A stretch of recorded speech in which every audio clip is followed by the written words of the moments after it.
All hear me? I'm loud enough? Yeah, good. Okay. So this first quote, this is from a letter to Hansaduda, June 22nd, 1970.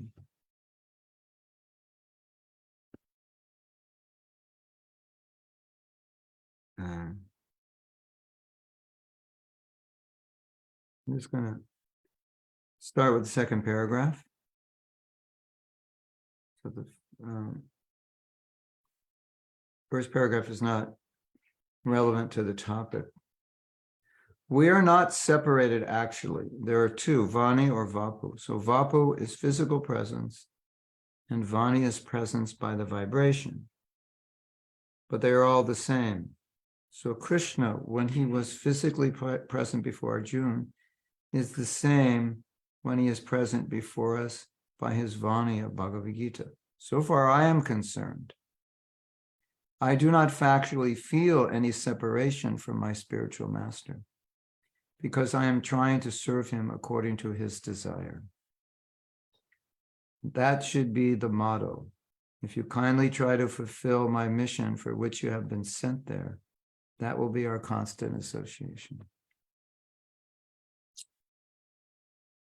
So the first point Prabhupada is making, well, first point that there are two kinds of association. We've discussed this, the words and the personal presence, and they're the same. And then Prabhupada says Krishna, the Krishna that spoke to Arjuna is the same when it's, what does Prabhupada say? So Krishna, when he was physically present before Arjuna, is the same when he's present before us by his Vani Bhagavad Gita. So, of course, this is like hard. Oh, I know what the problem is. Can we turn this off? Because it just sheds light on the screen. How do we... Yeah, that's good. Okay, so this is always going to be difficult. I'm reading Bhagavad Gita, and Srila Prabhupada is saying, that's the same thing as if Krishna is in front of me. And you're scratching your head. It's like, if Krishna were in front of me, I think I wouldn't fall asleep while I'm reading.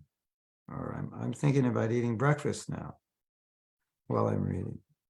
Okay, but that's, so that's where we get thrown off, because we are conditioned souls. So as conditioned souls, as until we're completely pure, we're not qualified, you could say, to experience what Prabhupada is saying. So that's why sometimes we doubt it. Like, how is it that Krishna is in the Gita? Because I would imagine if I saw Krishna, there would be all signs of ecstasy. So Prabhupada makes the point that, and this is maybe a little difficult for us not to accept, because we can accept it, but to accept the fact that we're conditioned in this way, that if I cannot realize Krishna is present in the Gita, then if Krishna walked into my house, I wouldn't have any deeper realization either, because they're both the same transcendentally. So if I'm covered, then because we think, well, if Krishna walking around this blue boy, it'd be like, oh my God, wow. And it's not like that. We assume it would be like that. Srila Prabhupada says, Krishna walked around, hardly anyone knew who he was. So it wasn't, he's very beautiful. Okay, we'll see. This boy is very beautiful. It's very special. But only a few actually realized Krishna's position. The Rajbasis, of course, had deep feelings of love and so forth. So that's the point Prabhupada's trying to make. Like, if you can't associate through words, you won't really appreciate association physically. And if you can appreciate the presence in words, then you would appreciate it physically. Now you might say, okay, I understand that, but when I'm with my spiritual master, it's different than when I'm not. That's true, because he can find all your faults. He can tell you what you're doing wrong. But if you're sincere and you want to understand what you're doing wrong, it'll be revealed somehow through the books, through lectures, through another devotee, and so forth. So it's a simultaneously one and different. So the next point, well, I want to tell you a story I heard yesterday. There was an artist, and so he's painting pictures of Krishna. And he asked, and there's so many, in India, there's so many pictures of Krishna. And he said, Srila Prabhupada, which of all these pictures does Krishna actually look like? And Prabhupada looked at him like he was an idiot. Like, that's the stupidest question you could ever ask.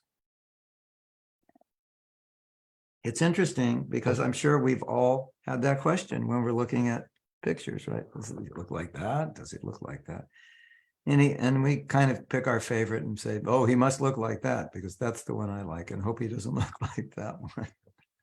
So I don't know if I'll go back to Godhead if he looks like that, but this one, yeah. So you ever think like that? So Prabhupada looked at him like, what is wrong with you? Don't you understand anything? He said, it's all Krishna.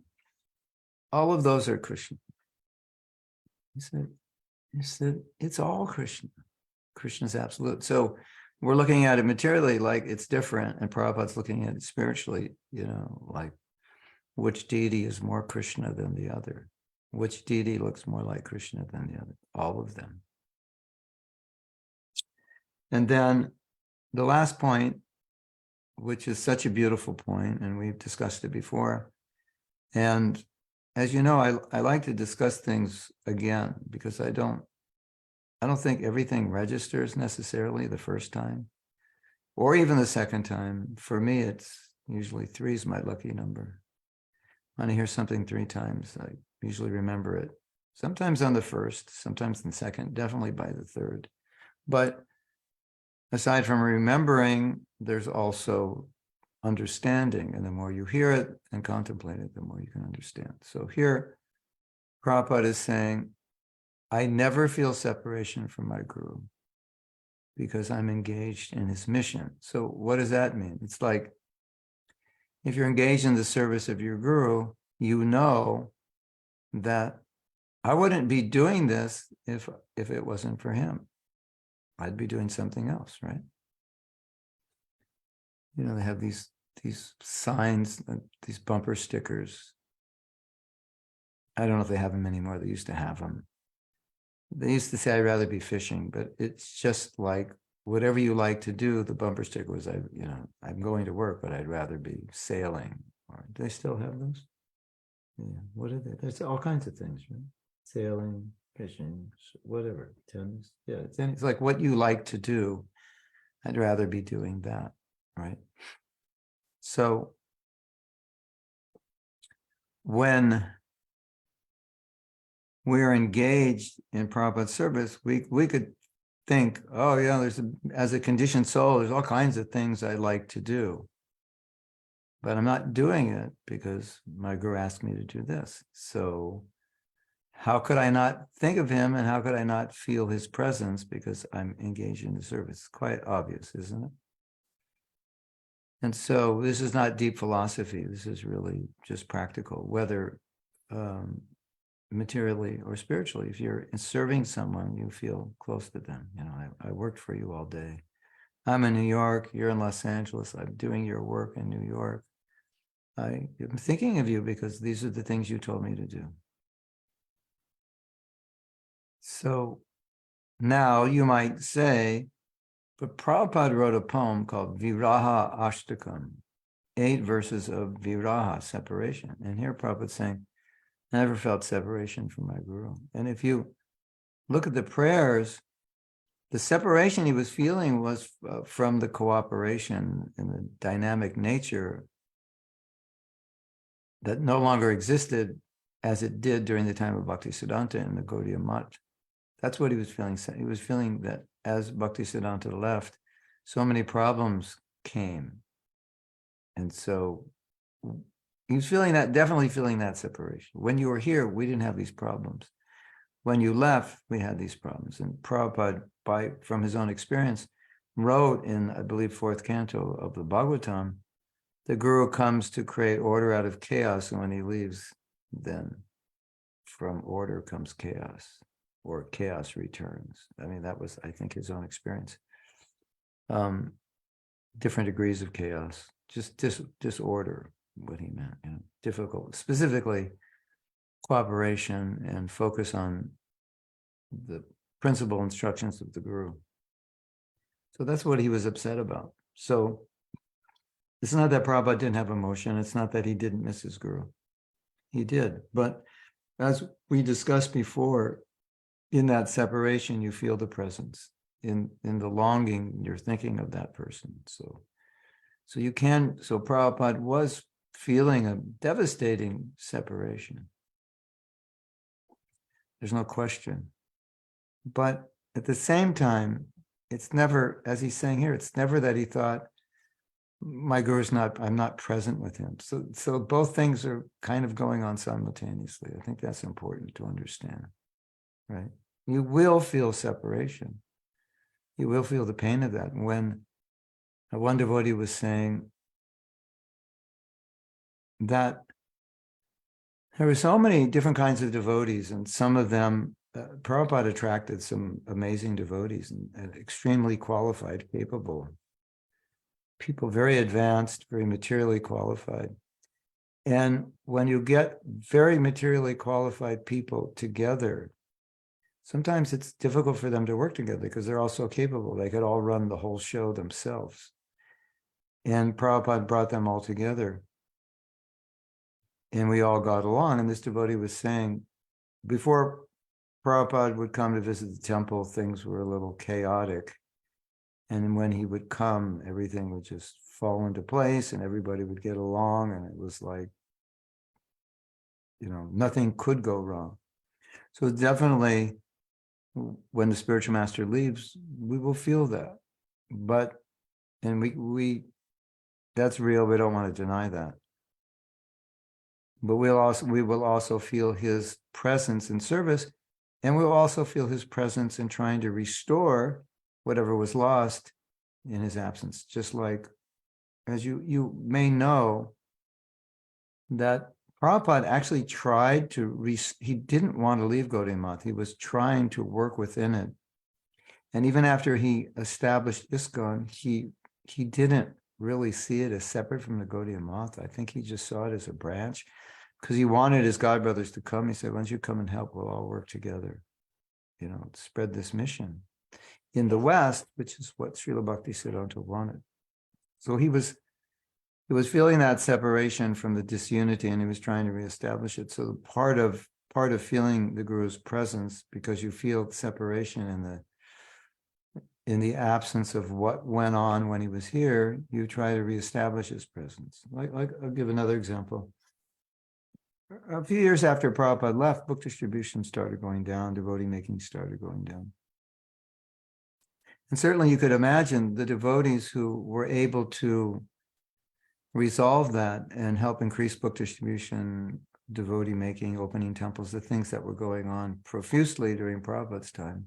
Naturally, the separation that they may have been feeling is greatly relieved because now they're doing the things that weren't being done after Prabhupada's departure, shortly after, but doing now what was done during Prabhupada's presence. So you feel a great presence of Prabhupada when you're doing that, for sure. So we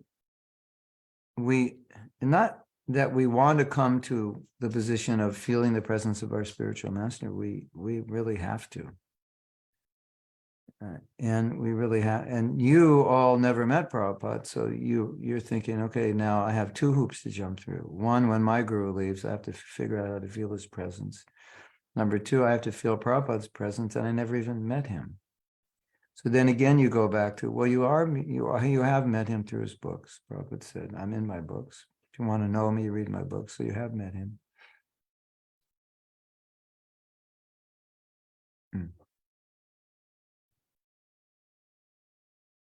So this is extremely important. And this is This is something that has to happen in the lives of all of us, disciples of Prabhupada, or grand disciples, or great grand disciples, or great great grand disciples, or great great great grand disciples, or great great great great great great grand, just all the way down. The stability that comes from connecting through Prabhupada's service, helping his mission, and hearing his words, it's essential for our spiritual life. And it happens that sometimes devotees tell me that they weren't that connected to Prabhupada, but by hearing about him enough and hearing about the importance of connecting, they became connected, and they said it made like dramatic difference in their spiritual life. I've had many letters like this, like people actually telling me I had like no relationship with, I didn't, it was like I had relation with my guru or the local devotees, but Prabhupada was like a kind of an abstract figure, which is not supposed to be at all. And through hearing about the importance of connecting, hearing that I should connect, even though I'm not a direct disciple, knowing how to connect with the mission. In other words, just being open, not being open, but realizing that I can connect, that I should connect is important. They connected, and it dramatically helped them in their spiritual life. And as I said before, it dramatically, if you can learn to associate with Prabhupada in separation and feel like, some devotees feel like they almost like were with him, even though they never met him. So that even happens materially. Sometimes you read a book and you relate so much to that person, you feel like, yeah, he would have been my friend if I knew him, 300 years ago or whatever. I feel so close to them, and I feel like I know them. I feel like he knows me. So when we make that connection with Srila Prabhupada, then at the time our spiritual master departs, we already know how to make a connection with a person who's not physically present. It's not like something we have to learn now. How do you do this? For us, we had to do that. We had to learn how to do it. That took us many, many years.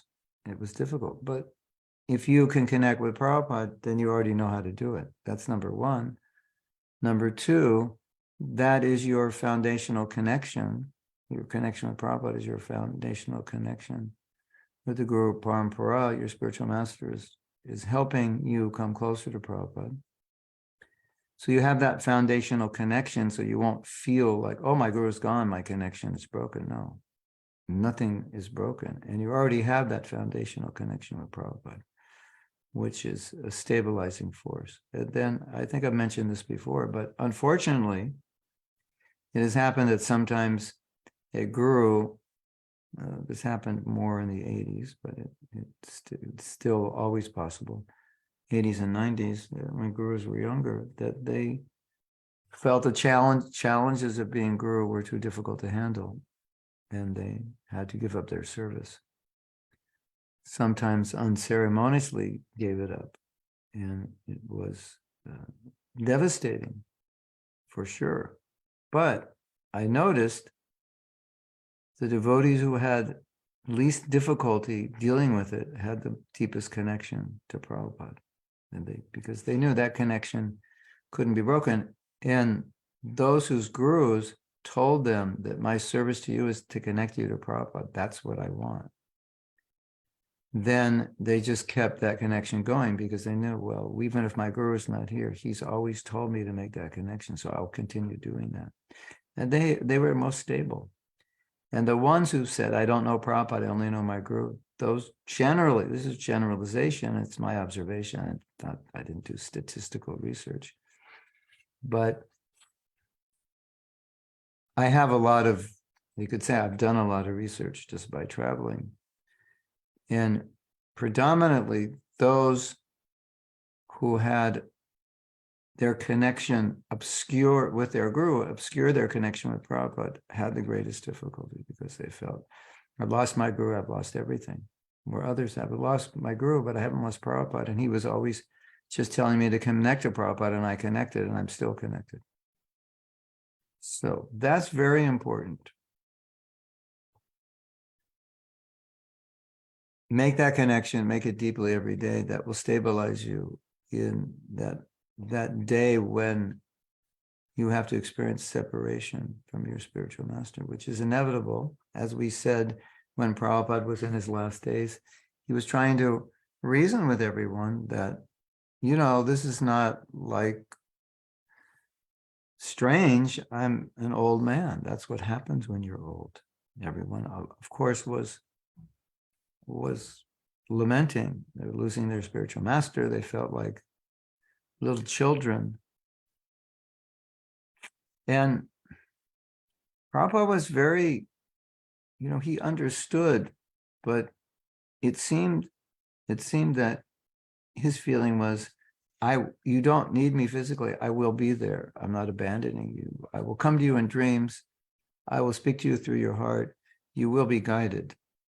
And I'm old and this body doesn't work, and I don't want to stay in it anymore because I can't do any service. So this is what has to happen, in modern language. Of course, Prabhupada wouldn't say it this way, but in modern language, the colloquial would be, just get over it. I'm an old man, I'm leaving. Get over it. This is how the world works. We couldn't get over it. I didn't get over it. Probably, I'll never get over it. We'll never get over it. But to get over the major hump took years and years and years. That shows, we were immature. But for you, you have your whole life to cultivate that relation with Prabhupada. And every spiritual master in ISKCON, they understand their service is to help you understand Prabhupada, to help you understand his mission and purpose. And that's why I'm always encouraging you, read Lilamrita, read all the biographies, listen to all the memories. It's so important. I was just listening yesterday to a devotee, I think it was Yogeshwar who said this. Well said, I much appreciated. He said that when Prabhupada says something, we often have a tendency to think that's all he said about that one is a generalized absolute for every time, place, and circumstance, when in many cases it isn't. But if you're not well acquainted with Srila Prabhupada's life and mood, by becoming acquainted with his life, you become acquainted with his mood. And mood meaning you start to understand him as a person and how he dealt in different situations. So when he said something, you would often understand that's for that person in this situation. That is not meant for the whole movement, because last week I heard Prabhupada say something different. So a lot of people may generalize one thing that Prabhupada said and say this, and sometimes it is. It's a siddhanta, it's a tattva, it's not relative. But many times it's relative because it's a practical application. And so we need to know these things. So the more you know Prabhupada, I say, and you probably heard me say it, and I'll probably say it another million times, that to really understand Prabhupada's books, you have to understand him. You understand the heart, the mind, the soul of the author. Otherwise, we misunderstand. And we see this for new people. Sometimes they're very challenged by some of the things that Prabhupada says because they don't know him. So they think he's misogynistic, racist, or whatever. And you tell that to a disciple of Prabhupada, and they're saying, no, not at all. I said, but look what he said. He said, yeah, I know, but we have to understand who he said it to, why he said it, what was the context, when he said it, what's the verse in Bhagavatam, what's the point it's making, all these things, because we who were with him never saw any of that at all. We saw the opposite. There was no trace of any of that at all. There was no human being we've ever met that had that level of equanimity towards everyone. But if you don't know his life and his dealings and his mind and heart, then you could easily misunderstand. So, yes, that's important. Okay. So now, well, does anyone have any questions on that before we go on? Because I kind of feel like sometimes I feel like the questions should come after what we read. So because at the end, sometimes I can't even remember when someone's making a comment or a question what it related to. So we'll have a moment of silence and see if anyone has any question or comment on that. John says, so beautiful to hear the depth and grace of this relationship. I mean, John, you know that because of, it's been a few thousand years since Jesus has walked the earth, but people feel as if he's with them at every moment. So that is practical proof. That's 2,000 years, not like Prabhupada left, 45 years ago. That's practical proof of also the spiritual potency of that person.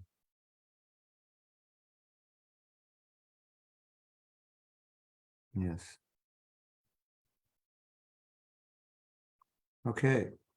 So we're going to go on. Reading, again, this is about Prabhupada's own feelings of separation, how he processed it.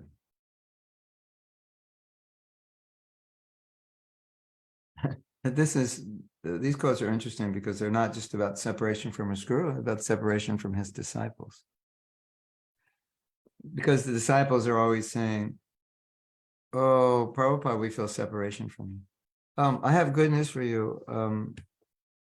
You can all show your videos if you want, because I'm not going to freeze, because I have a faster internet connection and a lower resolution camera. That combination should make it possible for anyone who, you don't have to show your face, but if you like to, you can. It's good for me to see you. Get inspired,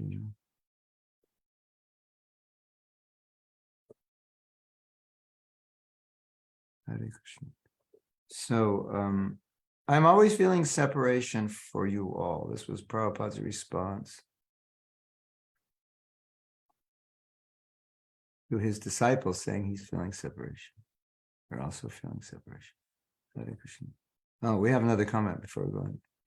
Come on. If we can connect with Prabhupada through Vani, then we can connect with our Guru through Vani also. So how important is Diksha? Whoa, what a question. Hare Krishna. Diksha is important if you're actually qualified and you actually understand Diksha. It's not important if you're not qualified and you don't understand it. It's not a formality that you just go through and then bingo, I got Diksha, ticket back to Godhead, I'm into Civic succession, and I can go to sleep. And some people may misunderstand it that way. We're not reading from a book, we're reading from Vani quotes. It's called Vanipedia. And the section is called My Feelings of Separation. So this is a big topic, Kamal. Yeah, there's the link. Chaitanya Das is giving a link. So this is an important topic. If, let's say, we all got initiated, but none of us got any instructions. Okay, here's your beads. Chant on your beads. Here are 4 principles, and good luck. Hope you make it back to Godhead. That's all you could hope from getting Diksha. That somehow or other, now that you're connected, you will chant purely. But without instruction, how will you chant purely? So it's the instructions that are taking you back to Godhead. The Diksha is formalizing your commitment to those instructions and to service to that guru who is connecting you, or to that. Come on, we can talk about Siksha Guru. What about your connection with Siksha Guru? You can formally make a connection with Siksha Guru. It's formalizing. But if you formally make a connection, but you don't really have a connection in the first place, then what kind of connection did you make? Like they have this, that I keep seeing this thing come up on my feed, some advertisement for, I don't know what it is, a TV show, or this guy has to get married because if he's married, he inherits like $1 million. You've seen that? This guy has to get married, and if he's got to get married like by 10 o'clock today. So he's like, there's apparently some arrangement for some woman he was going to marry, and she didn't show up. And this other girl is showing up like at the courthouse or wherever, the chapel, to get married, and they like bump into one another. And he goes, my what do you call them? Fiance. I don't know where he is. He didn't show up. I think he ditched me for another woman. And the guy's going, I have to be married now and sign this contract that I'm married and I inherit $1 million. So they're going back and forth. He's like, well, why don't you just marry me? And I guess it's just a preview. It's like, and they're like, okay. And then they walk into the chapel, get married.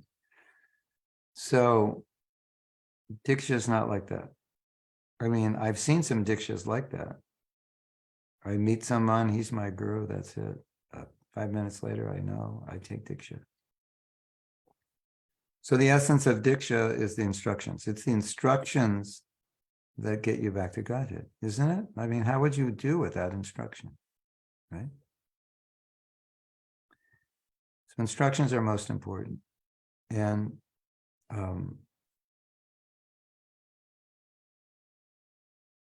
yeah. Diksha is formalizing your commitments to follow the process and to be officially accepted within the disciplic succession.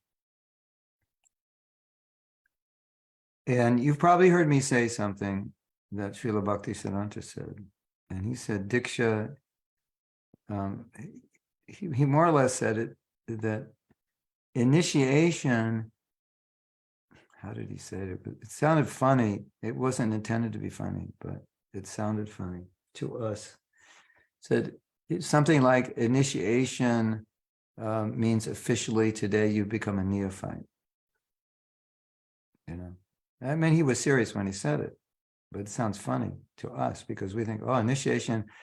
I hit the top of Mount Everest. I got initiated. I can go to sleep now. And he's saying, okay, today you've been initiated, so you're officially at the foot of Mount Everest. Now, you officially have been accepted on the trek to Mount Everest. That's what it is. You are vowing you're going to do this trek. You're not going to turn around no matter what happens. You're going to do it. You've been officially accepted. You're not on the top of the mountain. So Diksha is something like you're hearing, you're learning, and you say, okay, I'm ready. Let's do it. Okay, you're in the group. I am your guide. I am here to guide you. You're here to follow me. I commit to you. You commit to me. It's formal. It's official now. And you should hopefully be more attached to the instruction after initiation, because that's really what it means to become more. It's like when I get initiated, it's like I'm saying, I can't commit to these instructions. I'm thinking about it. I want to commit, and now I realize I can. And I want to officially make this vow. And I think some of us make the vow, but we don't actually make it. That's the problem. Because if you actually make a vow deeply, properly, you will follow it. And that's why people make vows. Like, you don't just make a vow to show off. Hey, look at me, I made a vow, give me a donation. I just got initiated. You make a vow because you want to commit to that. And whenever you feel like, I can't keep this vow, you think, I made this vow to the deities, to my guru, to everyone. I mean, how many times would it just be easier not to chant our rounds or, fumble up on one of the principles, that's like so many opportunities for that. But, I made a vow. I made the vow because I want to commit to it. So that's part of it. And then traditionally in Gaudiya Math, there was no big hullabaloo, which none of you outside of America understand that, do you? Hullabaloo. You understand it, Chaitanya Das? Make a big hullabaloo? No. It sounds like what it means. Like a big hullabaloo. Blah, blah, blah, blah. Make a big thing out of it.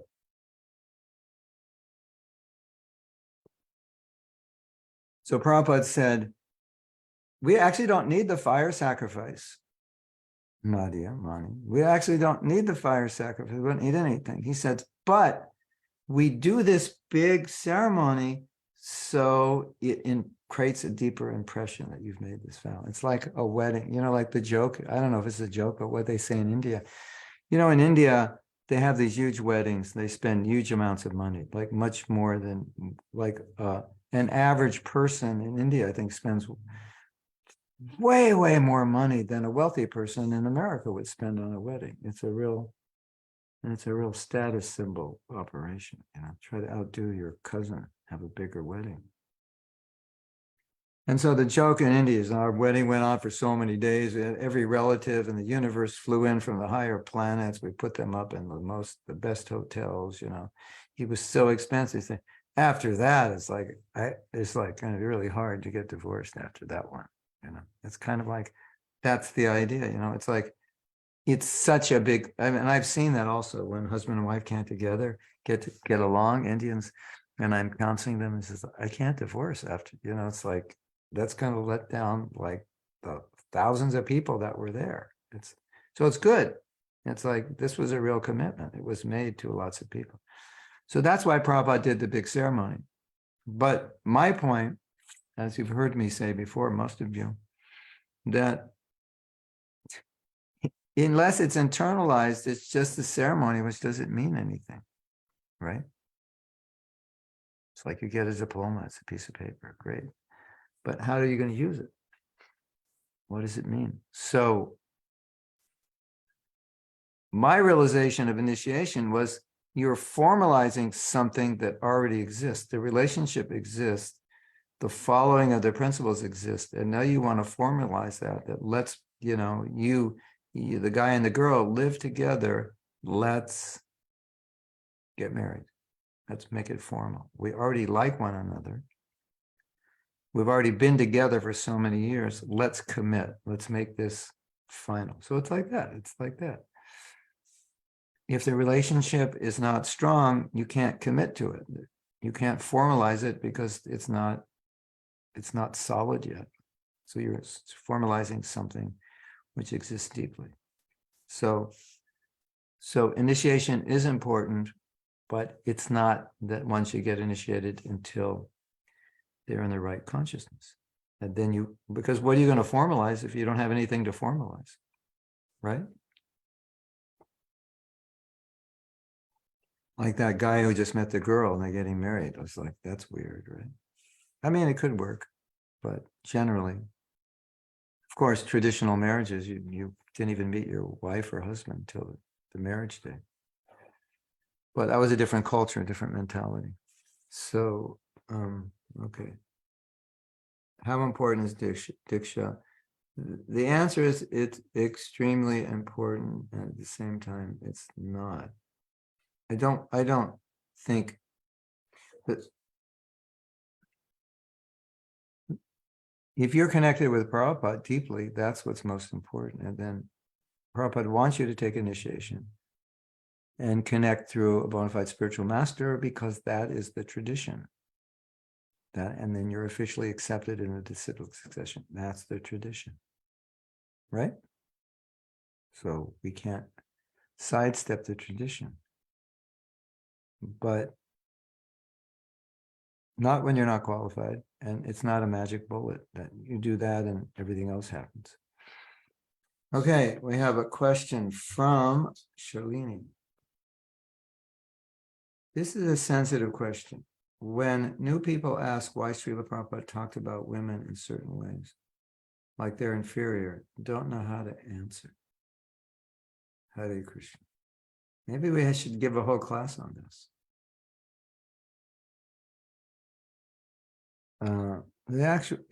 This is like, I'll give you a very short answer. I was discussing this with Jayadvaita Swami once. We're talking about, well, what less intelligent actually means. It doesn't mean what most people think it means. It's more like men are from Mars, women are from Venus differences. And anyway, so we were discussing it, and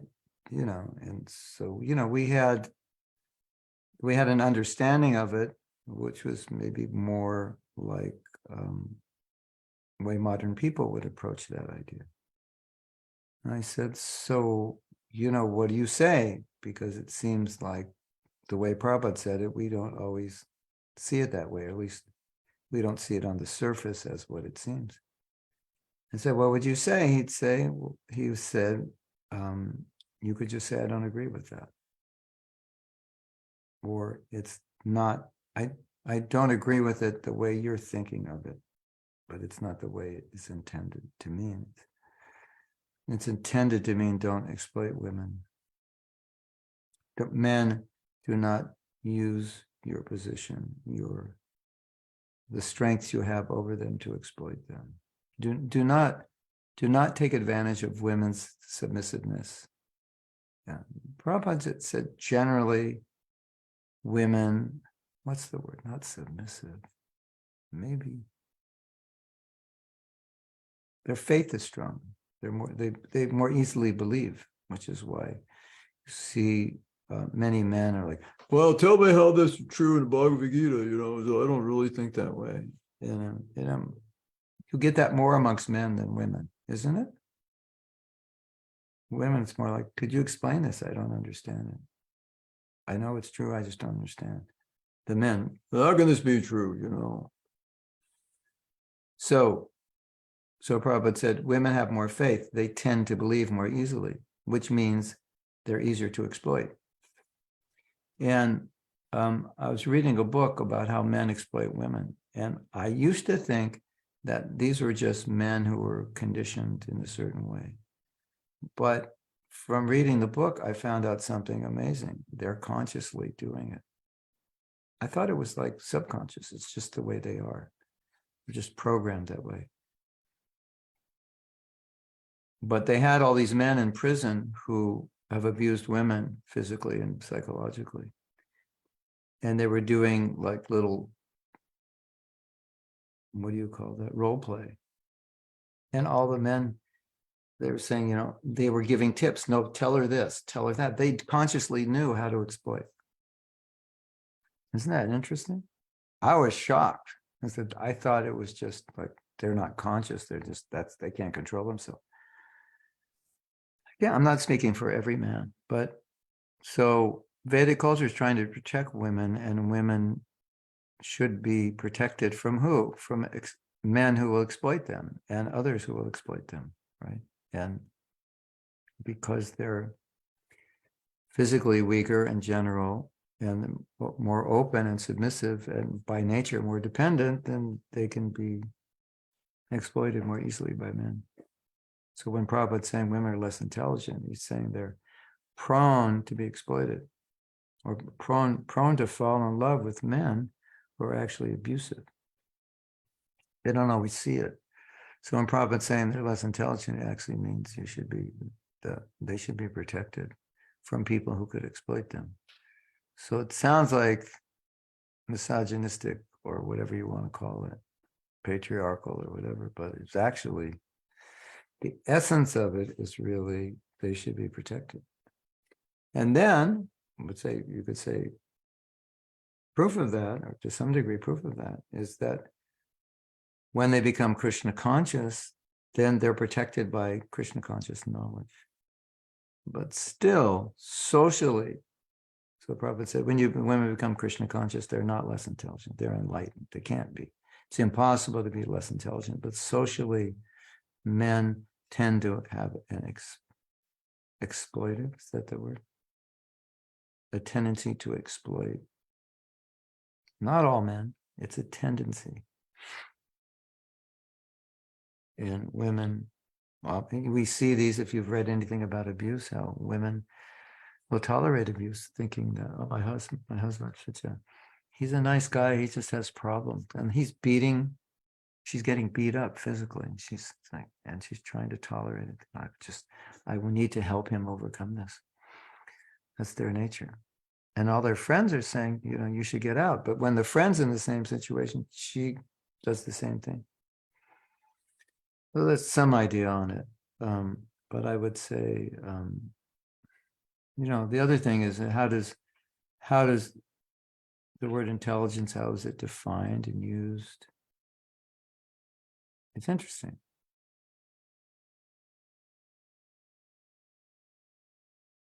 What according is the definition according to the Vedas of intelligence? Well, one definition is you're detached, more detached, more intelligent, more attached, less intelligent, right? So God created women to be attached to home and children because they're meant to bear children. And if they're not attached to home and children, they're going to have a lot of crazy kids who are neglected by their mothers, right? So it's naturally their nesting propensity tends to be stronger than a man's, right? And most men don't even want to get married. They just want to go from one woman to another and have fun. And when the woman's connected to the man, she wants to settle down and have kids and raise a family. So that's quote unquote considered less intelligent from a spiritual perspective, because you should be detached from everything. If you're really intelligent, you won't be attached to anything. But if you're that detached and you have kids, you're going to raise some very dysfunctional kids, right? So, so that sometimes is considered less intelligent, a woman's attachment to home and so forth. If you're actually intelligent, you'd sell all your saris and just keep two saris that are white with a blue border. That's it, if you're actually intelligent. So then, but that's what you do when your husband dies and you become a widow. And then now it's your time to be detached. But prior to that, it's awkward. Of course, the women are thinking, yeah, but I could think of thousands of men who are more attached than women. And it's true. So this statement, it comes from ancient Shastra. My realization is when men were probably a lot different than they are today. You say, women are less intelligent. Okay, well, less intelligent than who? Right? And the women are going, I don't think we're less intelligent than most men today, because yeah, so that means if that statement is to be accepted as factual, there must have been a lot of very spiritually elevated men in other ages who were protecting women, who were very sense-controlled, like on an extreme level, very detached, very strong. And in comparison to them, the women weren't as controlled. But now we see today a lot of women way more controlled than men, right? Now, in defense of the women, Krishna says, if you don't surrender to me, you're less intelligent. So since you've surrendered to Krishna, you're more intelligent than all the men who haven't surrendered, right? That's a fact. You can't deny that. It's right there in our Prabhupada's books. If you Google less intelligent, what comes up, predominantly comes up, is if you don't surrender to Krishna, you're less intelligent. The woman thing doesn't come up much. There's only a few. But if you don't surrender to Krishna, you're less intelligent. That's what comes up. So anyway, this is like, I think a lot of us just like, some devotees think, I wish that wasn't in our books, but it is. Prabhupada put it in. He wanted it there. It's there. We have to deal with it. But I say that is there to protect women. That's what I say. And the abusive men will use that statement to exploit them. Right? Isn't it?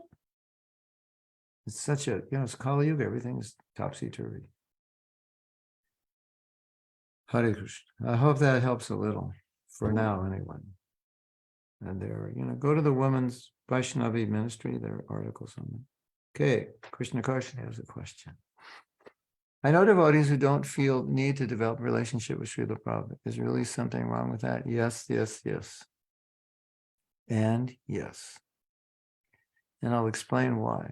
One of the problems we face potentially is that the Hare Krishna movement will be a group of little movements of gurus and disciples that are all a little different, that have their own little this or that. And that could be caused by the fact that there's not a unity around Prabhupada. So that's the opinion of some devotees. When Prabhupada left and the new guru started taking their position, very shortly after, there was a feeling that Prabhupada's position is being minimized as the new guru's position is being uplifted. We saw that Prabhupada's position was being downgraded. So these people became more the center of the movement, at least in the part of the world they were in, more than Prabhupada. And the movement has been, since those days, trying to reconcile, right? Trying to reconcile, it's not the word. Trying to, okay, we'll use reconcile because brain is not working any better than that word right now. Trying to reconcile that problem so that every devotee in ISKCON has a very strong relationship with Srila Prabhupada, and that every guru and disciple, their relationship is based on that, and the guru is just trying to enlighten them in terms of what Prabhupada has taught and help them in their relationship with Prabhupada. That creates a much more unified movement, doesn't it? And so it's not like my guru can beat up your guru type thing, Who's your guru? My guru does this, and he's got this number of disciples, So, so there's a concern.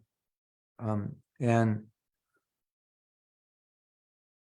it's a more unified approach. And we all feel like in South India, the Acharya is Ramanuja Acharya. He's the main Acharya. If you ask someone, who is your guru? They'll say, my guru is Ramanuja Acharya under the guidance of my Diksha guru, so-and-so. That's basically how they'll explain it, because that's how they see it. So if someone says, who's your guru? You can say, Srila Prabhupada under the guidance of my Diksha guru, so-and-so. That would be a nicer way of explaining it. That might help people. Like, oh, I never thought of it like that. Or I guess some people will get angry when you say that. I don't know. Hope not. But that's actually how we would like to see the movement. You're all disciples of Prabhupada under the guidance of your Diksha Guru or under the guidance of your Siksha Guru, or both.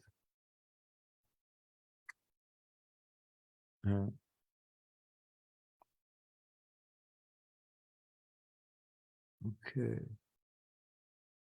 Yeah, so if we don't feel a relationship with Prabhupada, if we don't connect, we're going to have a very weird future in ISKCON. At least, I don't know how. If weird is the right word, but it's not going to be exactly the way Prabhupada envisioned it, that's for sure. Because his desires, his instructions have to remain center.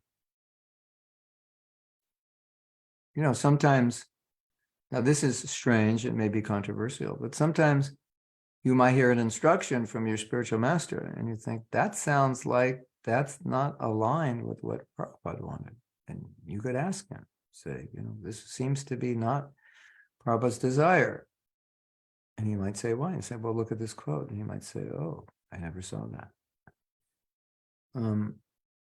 So not that you try to undermine your spiritual master, but there's room for discussion. But, I'm trying, I'm trying to follow Prabhupada under your guidance, but, maybe sometimes you see something that doesn't seem exactly like what Prabhupada said or wanted, and you want clarification.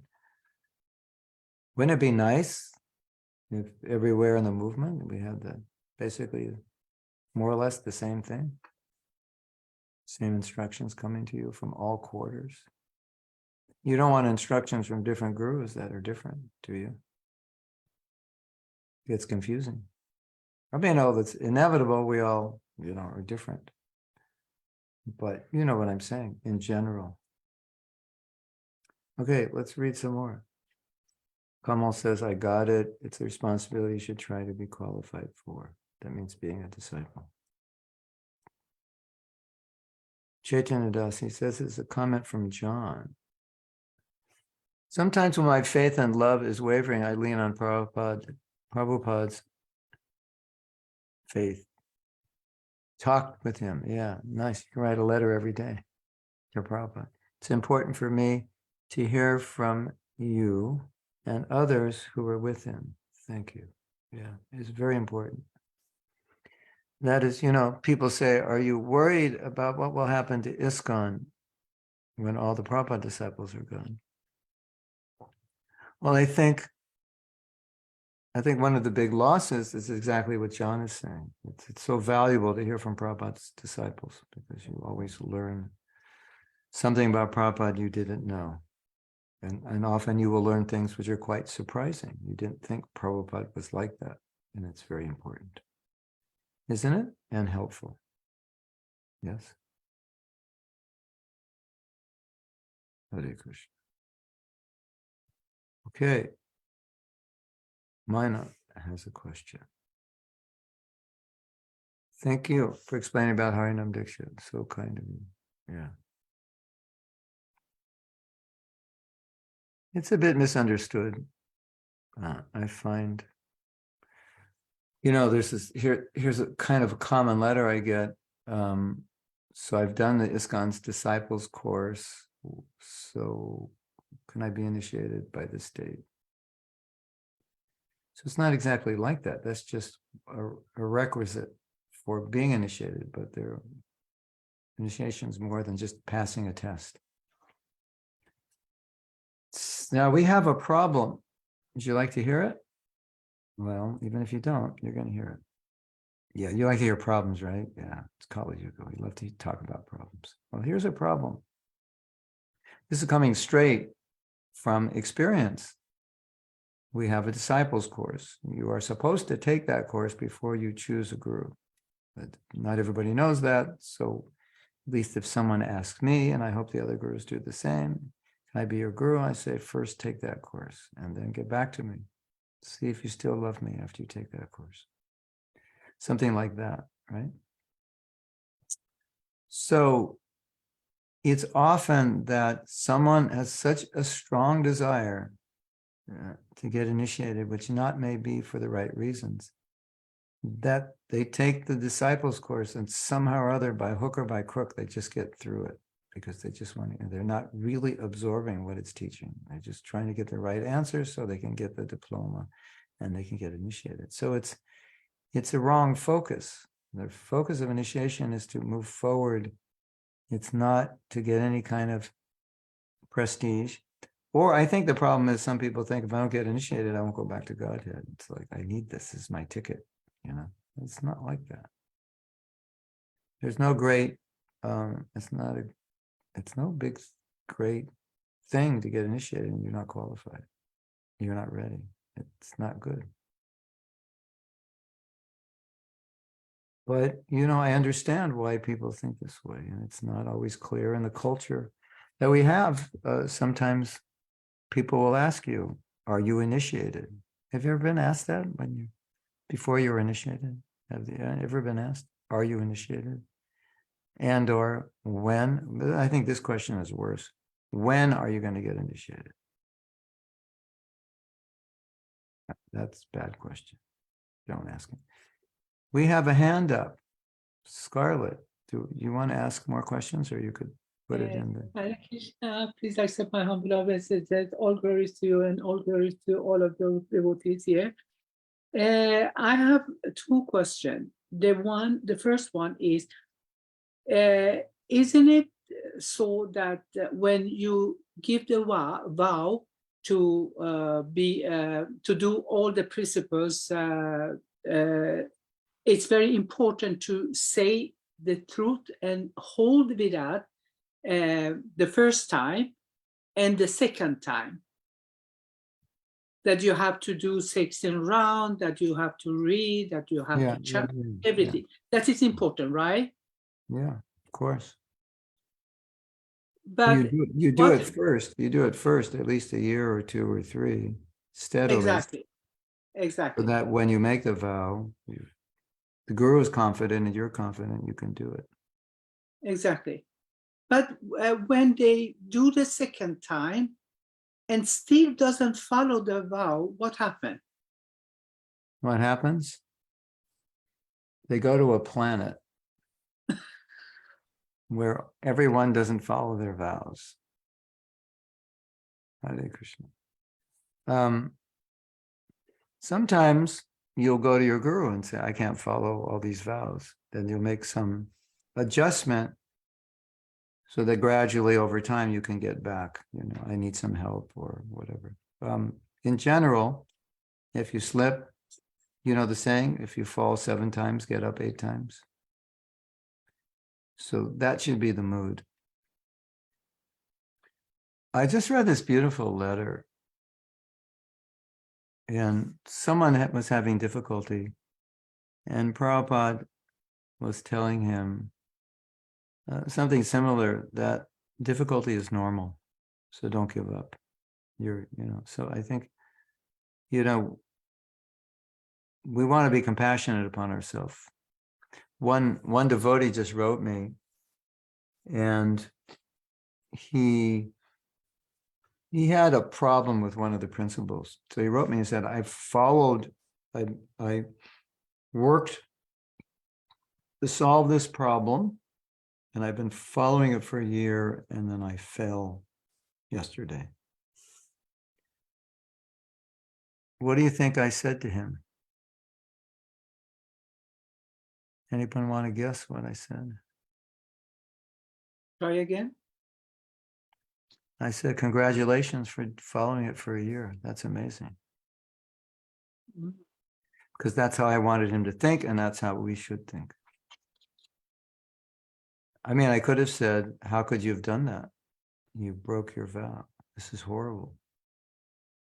Might as well just give up. No. That's really good. Congratulate yourself. Learn from that. Don't ever put yourself in any situation where you might be triggered or tempted, and continue with renewed enthusiasm. And that's the answer to your question. Every situation that happens, be it good or bad, can generate you to come closer to Krishna or further away. It doesn't even have to be a good situation. It could be a bad situation. A good situation, you could become kind of lazy. Oh, I made it. And a bad situation could make you think, I need to try harder. So no matter, so we it's natural to be discouraged when you don't do well. We just gave a workshop on, and this was one of the topics. But the problem is, if you get discouraged, you can't rectify the situation. So that's why I encourage people to be enthusiastic after they have trouble. Because that's the time when you're least enthusiastic. And that's the time when you're going to have the most trouble, because the less enthusiasm, the more difficult it is, because enthusiasm is energy. So if you have no energy to go fight Maya, who's going to win? Not you. But if you have energy to fight Maya and keep going, Prabhupada will protect you. So whenever you slip, that's a time you should actually, this sounds strange, but this is just coming from my personal experience. When you have difficulty, that's the time when you need to be more enthusiastic than you were the day before. And you wake up the next day and say, Krishna, Get me through this day. 16 rounds, 4 principles. So I want to tell a story I heard. I don't know if I told you. This is such an amazing story. Do we have time? Okay. We have time. It's such an amazing story. We'll have to save these questions. There is a branch of the Navy called the Navy SEALs. And in order to be a Navy SEAL, you have to qualify through a certain, I don't know if you call it training or a test. It's kind of both, I guess. And the person doing the training was telling these prospective Navy SEALs, this training, I forget what they have to do. It's like, first thing is you don't sleep for 5 days. There's no sleeping. For 5 or 6 days, you don't sleep. So you could imagine. And you just go through these army games that are so difficult mentally and physically that your body can't really do them. Your body's telling your mind, I can't do this. So he said, no. The way it was like the 3rd day, and one of the prospective SEALs said, I don't think I can do this. He said, don't quit today. Just go one more day. Just try one more day. Quit tomorrow. And if tomorrow you feel like that, just tell yourself, go one more day. I'll quit tomorrow. And I thought, whoa, that is so beautiful. Did I tell you this story before? Do any of you remember? Yeah, that's worth remembering. Okay, I'll quit tomorrow. Just try to make it through just today. And then I can quit tomorrow. Of course, when tomorrow comes, I have to quit tomorrow and make it through today. So this is a really important question. And I know this is counterintuitive, and I'm just sharing my realization that any difficulty you go through, any slip, any fall, anything where you just feel like, I wish I wasn't alive right now. I wish I didn't do this. I hate myself when I do this. I can't stand. You ever have that feeling like you have to look at yourself in the mirror after doing something like that? It is at that point where self-love, self-compassion, and enthusiasm has to hit a new high level. And naturally, at that point, it tends to go to the lowest level it can find, isn't it? Like, how could you have self-compassion and self-love when you've just messed up in a royal way? It's counterintuitive. But if you study self-acceptance, self-love, self-compassion, if you study enthusiasm, you'll see actually this is the most important time. You need it the most when you're at your worst, which is counterintuitive, because it's like, why would you love yourself for doing what you hate yourself for? Right? It doesn't make sense. Well, if you haven't registered for the self-care course, this will be one of the topics we talk about. It's so important. And so Prabhupada, he didn't ever discourage anyone, no matter what they did. Well, if they made huge offense or something, he might chastise them. But in general, just for our own weakness, he never discouraged. So I hope that answers that question. I have one more very quick question. Where are you? You in the temple, or is that a backdrop? You're talking about me? Yeah, is that a backdrop or actual? I'm in Sweden. It's my window. Oh, it's nice. Is that a temple or a room? No. It's I have only one room apartment. It's not temple. That looks like a temple. Nice. Okay. Yes. Sweden. What time is it there? I thought it's about it gets dark very quickly here. I'm in Sweden, so 16:44. Oh, okay. My next question is, I do my best to read all of Prabhupada's books, all of them. But what I have discovered, which I may be old-fashioned, I don't like that the book has changed from the original one where Prabhupada has translated. Now the books are much thinner, and I discovered that there was text taking away from it. And for me, I don't get it. Is it mean that Prabhupada was wrong to say those things, or anything? His way of saying it was wrong. Now they are doing it right. Or I don't know how Well, to translate it, how to understand yeah, it. yeah. Please help me to understand. It's a very interesting topic. Text wasn't taken away. Some text was edited, and some text was not in the original book that was put in. So there's not like, okay, we're taking away this paragraph. Oh, we found in the original manuscript this paragraph wasn't there. So in some cases, the paragraph was put in.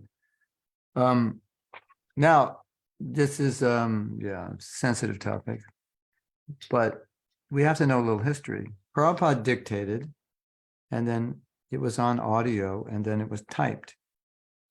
And then the person who typed it wasn't even a devotee. At least part of some of the books, the person typed it wasn't a devotee, so he typed it wrong. And so some things went in wrong that had to be corrected. And so Prabhupada authorized that, correct it. And that was done by some early editors.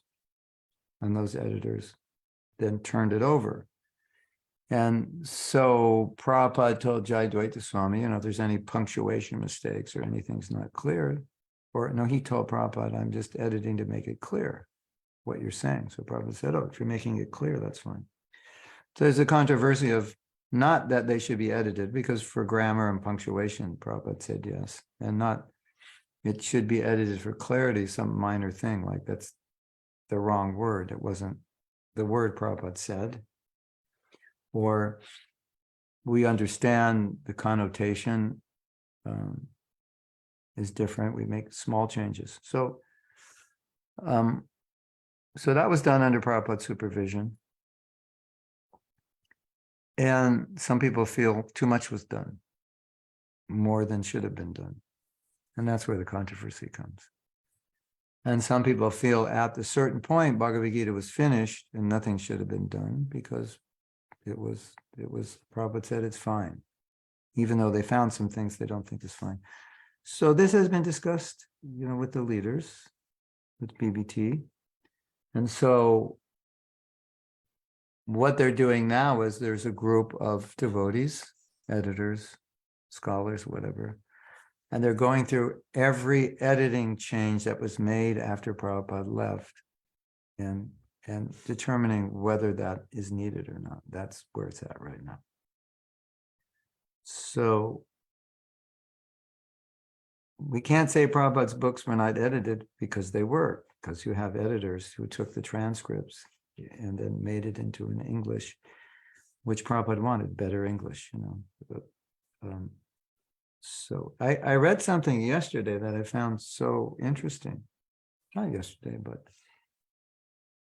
but a few days ago, we read a purport, and Prabhupada in the purport was talking about coolies. Coolies are not people who've been to Gurukula. That's a slang for a devotee who's been raised in Gurukula. It's called a coolie, Kulie.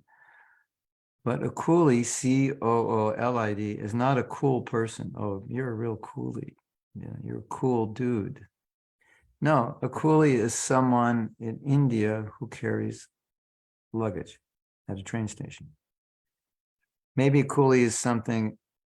Raj, is coolie also used outside the train station, or is just people who carry luggage just in the train station, or both?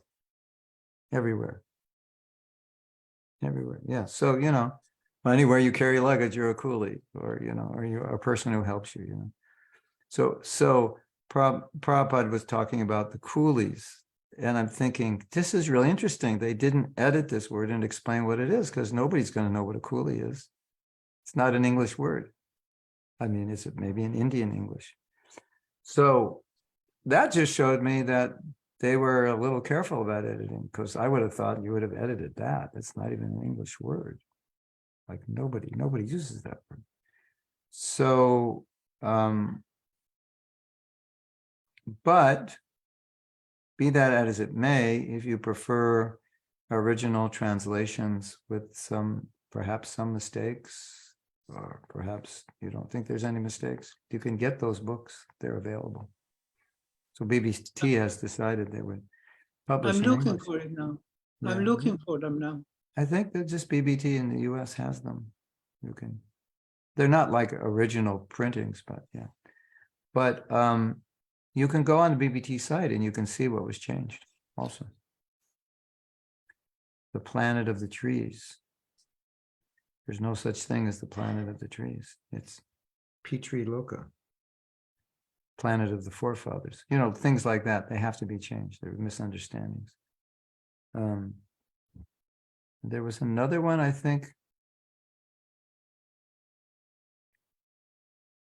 Something about the moon, but it was demon, but they thought it was the moon, or it was demon and they thought it was translated as the moon, or was the moon translated, you know, little things, accent things. So if you go on BBT site, you can see what they changed. I'm so sorry to say that. For me, in my understanding, I can understand when Prabhupada was alive and said it, yes, you can do something there, yes. But he didn't say, even when I'm not here, you should do it. You should continue to do it. And the new I'm talking about, it's not, it's new now. It's something happened now. And I have seen in my new English Srimad Bhagavatam, I found many changes. And I had the old one, but I was crazy enough to give them as a gift to someone. And I bought new English series. And I'm sorry to say, it's not the same. Yeah. I'm so sorry Well, to say. according to Jayadvaita Swami, probably, I mean, that's the argument. You should not change anything after the Guru leaves. But that's not for us to decide, because if there's something we find in there that's just wrong, it's not what he said, Prabhupada wouldn't want it in there. So, but we have that option. That's the best way to deal with it. And the BBT will have to make that decision over time. And probably there may be many editions in the future that will go over those edits. But Jayadvaita Swami said that Prabhupada gave him the right to do that, but generally, like you say, it's not done after the person leaves. Anyway, we can't do anything other than decide which version we want to read. And it's, you know, this is a big discussion. It's one of the many discussions that is going on. Okay, we have from Kamania. Question of how to address this women are less intelligent point. With new people, such a sticky issue, it would be wonderful if someone such as your good self could provide a downloadable flyer that we could put in someone's hand that gives a succinct overview of the nuance of such controversial statements. Even the concept of women need protection, it's hard for Western women to swallow and can come across to them as demeaning or disempowering. Or women are meant to have children is hard. Yeah. Who don't have children to hear, I know this whole thing is its own topic, class unto itself. Well, yes. The idea is that these things are meant to be explained, at least this is the plan. I don't know who's going to do it, meant to be explained in Prabhupada's books, in footnotes or appendices, so we can clarify what is meant. But we find different people will write different things to explain it, and that's okay. So I agree with what you say. It would be nice to explain it. I don't know if I'm the best one. There are some explanations, aren't there, on the Women's Ministry site? Maybe you should ask Radha Dasi if she has anything I would like to have. It would be good. Because just like Shalini was asking, like, how do I explain this? It would be nice for everyone to have something that people could read. There's another point you're making is social standards have changed. And I was talking with a devotee at the retreat this weekend, and she was asking, I said something, and she was asking, like, well, isn't that like what I said, isn't that like improper? And I said, it's really interesting because some of the things that my generation has said their whole life that never lifted an eyebrow in 2022 lifts all kinds of eyebrows. And we don't even know that. It's like, why are people upset? Because of social. So it's like what you're saying here. It's the women need protection. You know, my joke, women need protection when they go to car mechanics. Because one time a car mechanic told my wife, your engine needs to be rebuilt for $700. When there was just, I go take it to another mechanic, and it was just, if something's loose, then he tightened it and it didn't charge anything. So, you know, men are, you know, they have that kind of thing with machines and cars, and you know. And it's statistically proven that the price for a car is higher for certain ethnic groups and genders. That's just, you know, that's the way the world works. So,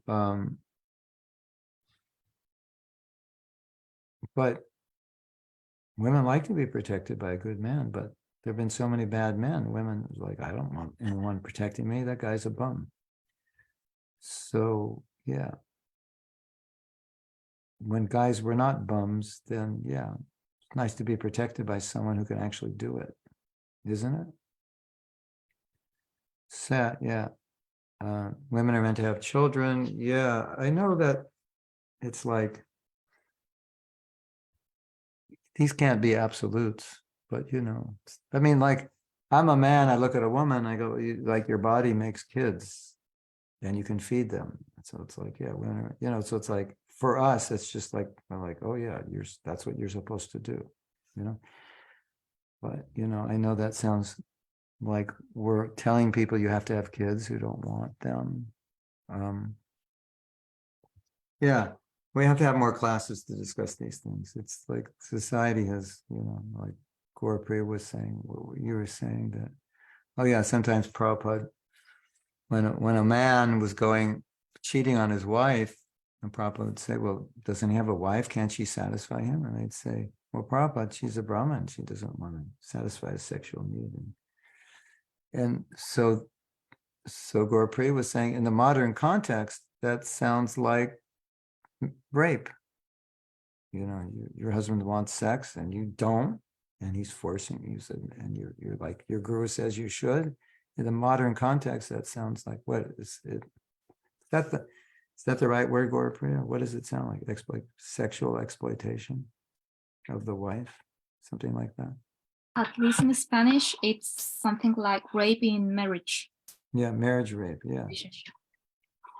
So it's like, when she said that, I was like, wow, I immediately understood it. And I thought, I never thought of that before. And since you told me that, so many other things have come up that are like that have a connotation, which was not the connotation that Prabhupada had or any of us have had. And my daughter comes up with them also.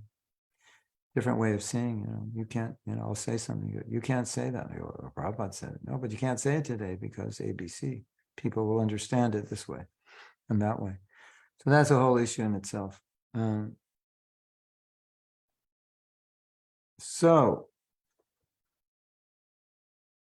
unfortunately, or fortunately, depending how you look at it, I have a meeting now. If the meeting ends soon, which they never do, I'll come back and chant with you. I mean, I'm in a time frame where I have to be like out of here in a few hours and finish my rounds and eat breakfast. And this was the only time we could do the meeting because people are in Europe and I can't do it at night. So I had to do this. Please excuse me for that. And it's an important meeting. And it's a very important meeting, actually. So it's just in a call of duty.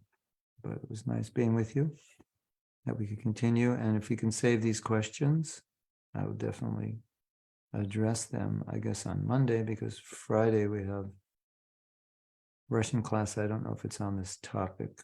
Anyway, Nadia can decide if we want to continue with these questions. I mean, even though it's a Russian class, I speak English. I don't speak in Russian, so. Hare Krishna to everyone. Can you show your lotus face now before we go? Since I have the facility to see your face. Do you know how hard it is to give a class to a name? And then you finally meet the person in India and they say, oh, and they're looking at you like you're supposed to know them. And like, I'm so-and-so, I come to your class and say, no, but I've never seen your face. I've only seen your name. So special mercy on me that you show me your name. Of course, a lot of you I know already. But some of you I've actually never met. I've just met you online. And it's just a name in a crowd. So I'm better with faces than names. Okay, Hare Krishna to all of you. Gormani, I have a meeting now, so if it ends before an hour, I'll come back. If not, we'll have to cry in separation and know that we're all together when we chant, right? Hare Krishna. So the Prabhupada Ki Jai, I will leave you now. I hope you all have wonderful japa and see you soon.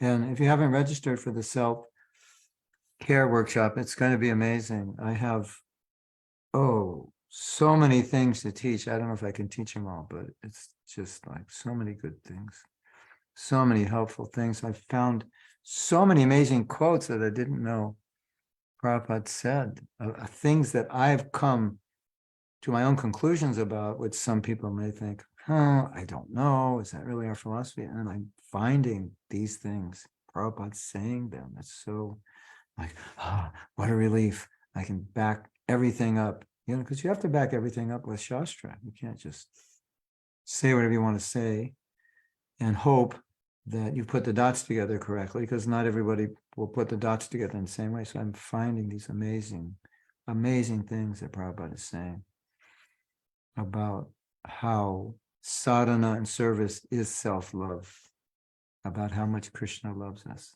things like this, so important. Okay, thank you for coming. Hare Krishna, Jai Prabhupada.